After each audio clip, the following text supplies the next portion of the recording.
Risma soal temuan bansos tak layak, saya tahu siapa orangnya, dikutip dari berbagai sumber.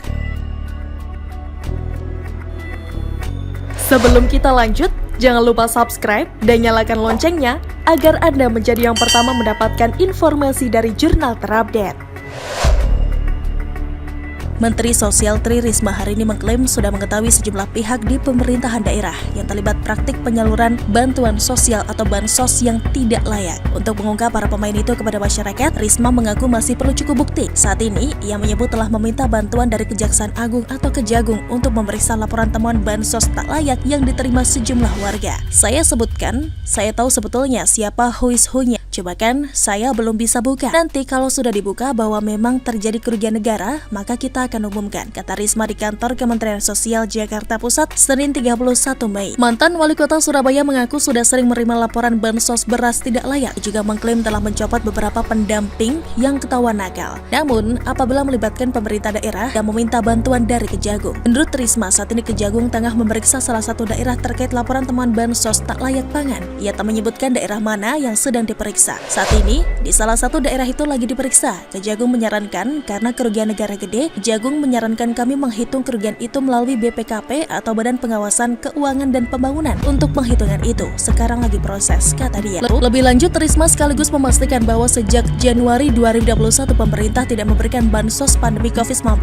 dalam bentuk barang. Bantuan sosial sejak Januari lalu hanya dalam bentuk uang. Dia pun mengaku tak tahu menahu apabila masih ada daerah yang memberikan bansos dalam bentuk sembako. Pernyataan itu ia sampaikan sekaligus merespons laporan warga penerima PKH di Kabupaten Bekasi, Jawa Barat yang baru-baru ini mengeluhkan bantuan beras yang diterima tidak layak konsumsi. Bahkan disebutkan beberapa pendamping menarik biaya pada warga. Jadi kita tidak tahu barang dari mana karena uang langsung kita transfer ke penerima manfaat. Kita juga tidak tahu itu barang dari mana. Sementara itu dikutip dari kontan.co.id, Menteri Sosial Tri Risma hari ini menyatakan terdapat sejumlah temuan dari pemeriksaan oleh BPK, BPKP dan KPK terkait bantuan sosial pada tahun 2020.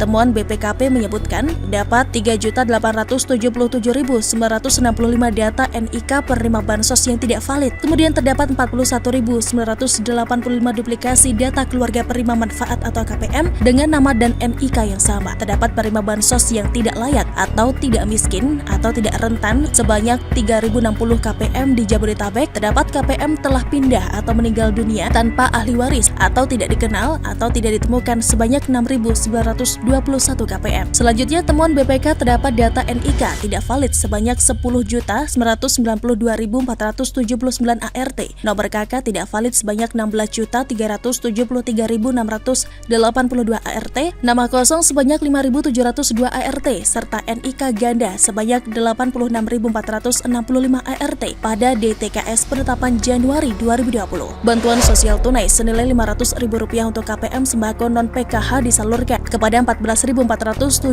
KPM yang memiliki NIK ganda dan 239.154 KPM yang memiliki NIK tidak valid. Kemudian temuan KPK didapati sejumlah 16.796.924 data tidak padan Dukcapil, pemutakhiran DTKS berpotensi inefisien dan tumpang tindih. Rekomendasi KPK yakni perlu pemadanan data DTKS dengan Dukcapil, penggunaan NIK sebagai key field. Rekomendasi BPKP Kementerian Sosial berkoordinasi dengan Dijen Dukcapil Kemendagri untuk menyelesaikan NIK dan seterusnya. Risma menegaskan ke depannya penyaluran bansos berbasis data New DTS yang merupakan penyaluran keempat data, yakni data DTKS, PKH, BPNT, dan BST. Nyatuan 4 pulau data yakni DTKS, PKH, BPNT, BTS kami satukan. Inilah kenapa keluar 21 juta data ganda, ujar Risma saat rapat kerja dengan Komisi 8 DPR pada Senin 24 Mei lalu. Risma mengatakan penyelenggara pemutakhiran DTKS adalah Kementerian Sosial di bawah Pusdatin Kemensos dan mencakup seluruh pemerintah daerah atau Pemda se-Indonesia.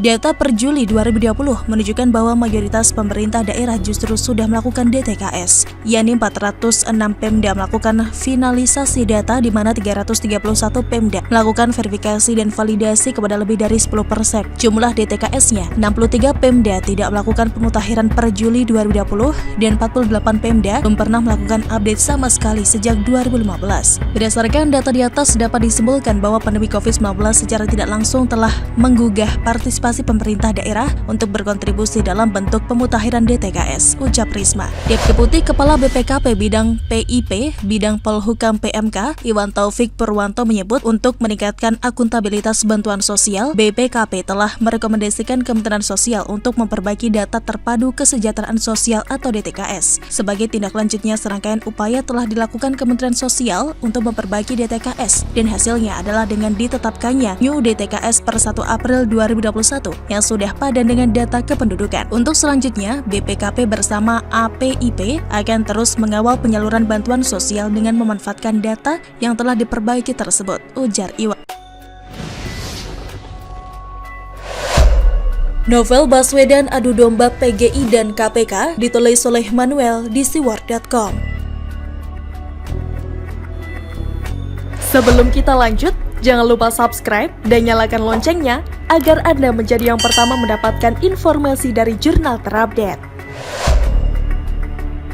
Novel Baswedan ini gak tahu malu, dia ini gak tahu diri. Dia selalu bermain menjadi korban, padahal dia yang secara aktif menjawab pertanyaan-pertanyaan tes wawasan kebangsaan alias TWK yang terindikasi mengarah ke radikalisme yang bertentangan dengan prinsip Pancasila. Dia sudah tidak bisa mencari dukungan kepada Habib Rizik Syihab karena dia sendiri sudah dipenjara. Dia mencari orang-orang yang memiliki pemikiran sejenis, yakni ke domba guru. Novel Baswedan, kenapa gak cari dukungan ke MUI saja? Kenapa harus ke gereja? Begini analisisnya. Kita tahu bagaimana Anies Baswedan dulu adalah sosok yang didukung mutlak oleh Ormas Terlarang dan Habib Rizik dan para TERORIS menjadi sosok yang kelihatannya santun. Dia ini memanfaatkan radikalisme dan kebencian dari umat kepada Ahok untuk mendapatkan kemenangan. Tapi dia adalah sosok yang juga mencari dukungan dari kaum yang dianggap minoritas. Dia ini menjalankan politik dua kaki, kalau gak mau dikatakan politik dua muka. Di satu sisi dia ingin pribumi bangkit, tapi di sisi lain dia memanfaatkan juga politik merangkul kaum minoritas. Dan apa yang terjadi? Sukses benar. Anies menang di Jakarta dan mendapatkan kemenangan dari penebaran ketakutan dengan topping merangkul minoritas. Dia sampai pakai baju merah di acara Imlek, lalu masuk gereja dan katanya Abdul Somad mendukung militannya. Haram. Apa yang dilakukan Anies dulu dilakukan juga sama persis oleh Novel Baswedan. Dia datang ke gereja meminta dukungan agar tidak dianggap Taliban. Bantah ketalibanannya ke gereja. Kenapa nggak membantah dirinya Taliban di masjid? Kenapa harus ke persekutuan gereja? Atau jangan-jangan Novel Baswedan mulai sadar bahwa satu-satunya Tuhan dan juru selamat yang hidup adalah Tuhan Yesus Kristus? Justru tindakan yang dilakukan oleh Novel Baswedan dan teman-teman membuktikan bahwa mereka memang gak layak kerja di lembaga negara. Isu agama dimainkan, tapi bahaya sekali. Novel Baswedan ini kelihatannya ingin mengadu domba umat Kristen dengan pemerintah, ingin mengajak pihak lain untuk melawan keputusan lembaga negara. Ini adalah sebuah strategi yang mirip dilakukan oleh Anies Baswedan. Mencicikan, orang ini kayak dibuang. Kalau Novel mau berjuang, silahkan berjuang sendiri. Gak usah bawa-bawa lembaga gereja. Saya sebagai orang Kristen gak terima dengan cara Novel Baswedan memanfaatkan PGI untuk melakukan tindakan politiknya. PGI itu urusannya sama HAM orang Poso. Jangan titik-titik dong. Jangan iseng dong. Apalagi Novel pernah membuat statement bahwa dia mau resign. Kenapa sekarang malah cari muka sama PGI, dan PGI bahkan terpengaruh dengan mengatakan bahwa mereka prihatin soal keputusan 75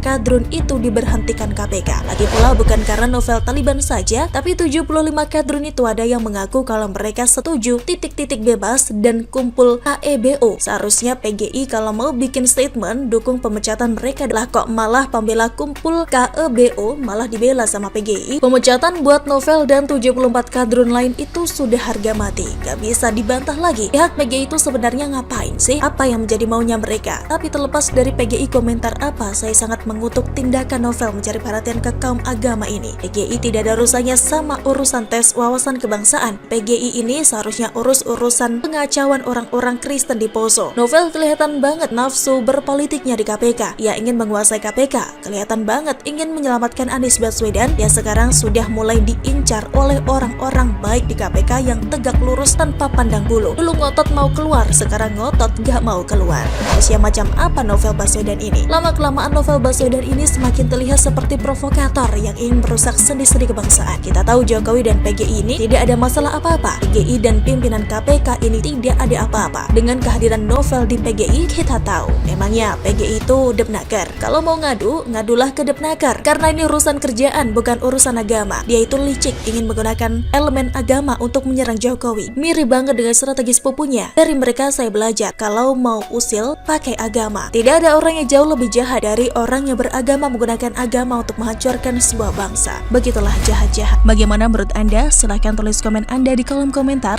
Jangan lupa untuk like, subscribe, dan share. Argana pamit, sampai jumpa.